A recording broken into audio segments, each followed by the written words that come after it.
আহা রাশ্মিকা মান্দানা কি সুন্দর দেখলে, মানে এই যে কিছু ইঙ্গিত দেয়, এই ইঙ্গিতগুলো আমাদের কাছে মনে হয় সাধারণ মানুষ এটা ভালো দৃষ্টিতে নেয় নাই। মহিলাদের বিরুদ্ধে বিভিন্ন আইনের, বিভিন্ন ধর্মীয় আইনের বিভিন্ন অপব্যাখ্যা দিয়ে উনি বিখ্যাত হয়েছেন। লাগামহীনভাবে ওইসব কথাবার্তা না বলেন।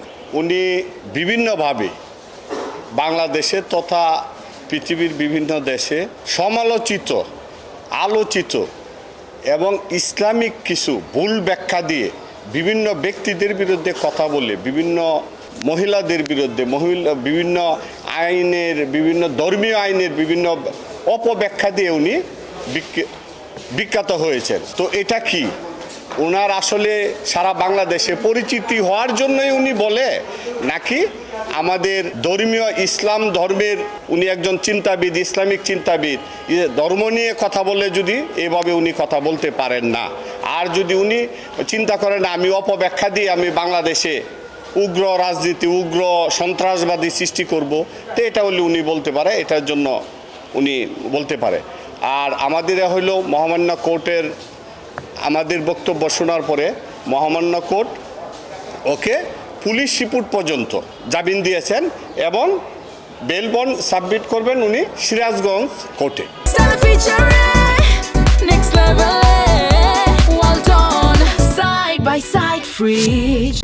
আমাদের আজকে যে মামলাটা, ওই মামলার নিয়ে করছে, এটা হলো আমাদের মাননীয় বিদ্যুৎ ও খনিজ জ্বালানি মন্ত্রী ইকবাল হাসান মাহমুদ টুকুকে উনি শরীয়তপুরে মেবি একটা উনি মাহফিলে একটা মসজিদে বলেছেন উনি নাস্তিক, উনি ধর্মীয় বিদ্বেষমূলক কথা বলে, ইসলাম ধর্মের বিরুদ্ধে কথা বলে, ওনাকে নাস্তিক বলছে। তো ওনার এইসব কথা শুনে ইকবাল হাসান মাহমুদ টুকুর বিরুদ্ধে এইসব কথা বলে, এবং উনি আরও যে ধর্মীয় আমাদের বিভিন্ন নেতাদের ৭১ নিয়ে বিরোধী কথা বলেন, এইসব কথাতে ইন্টারনেটে উনি ছাড়লে সারা বাংলাদেশে মানুষ কিন্তু সংক্ষুব্ধ হয়।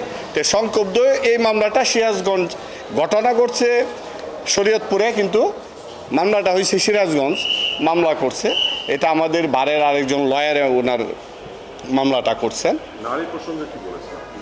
নারী প্রসঙ্গে আমি বলেছি, উনি কিছুদিন আগে আমি একটা মিডিয়াতে দেখলাম আমাদের বর্তমান সমাজ কল্যাণ প্রতিমন্ত্রী ফারজানা পুতুল এবং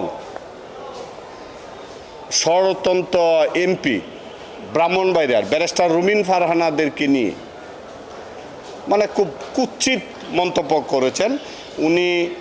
আর আরেকটা কথা আমি বলছি, উনি ইসলামিক চিন্তাবিদ, উনি বিভিন্ন সময় আমি দেখছি, এটা আমি মিডিয়াতে দেখলাম, আপনাদের মাধ্যমে দেখলাম, উনি রাশ্মিকা মান্দানা, অনেক নায়িকা, অনেক মেয়েদেরকে নিয়ে উনি কথা বলে, ওনাদের চলাফেরা, ওনাদের অঙ্গভঙ্গি, উনি যেমন আপনারা দেখবেন একটা এখনও দেখলে এটা আপনারা পাবেন, আহা রাশ্মিকা মান্দানা কি সুন্দর দেখলে, মানে এই যে কিছু ইঙ্গিত দেয়, এই ইঙ্গিতগুলো আমাদের কাছে মনে হয় সাধারণ মানুষ এটা ভালো দৃষ্টিতে নেয় নাই।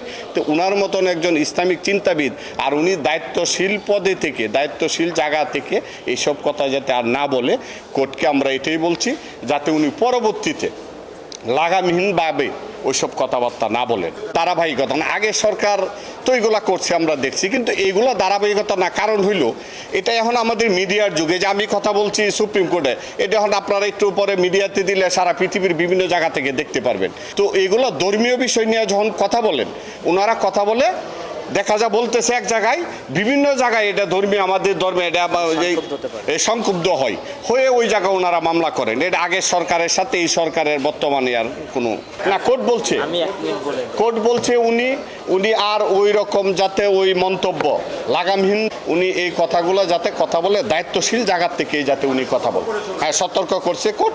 এবং আমরা বলছি উনি আবার একটা এরকম আন্ডারটেকিং দেওয়ার মতন আমরা এটা কথা বলছি, উনি যাতে পরবর্তীতে আর কোনোদিন লাগামহীনভাবে এইসব কথাবার্তা না বলেন। আর সপ্তাহ আছে এবং পুলিশ রিপোর্ট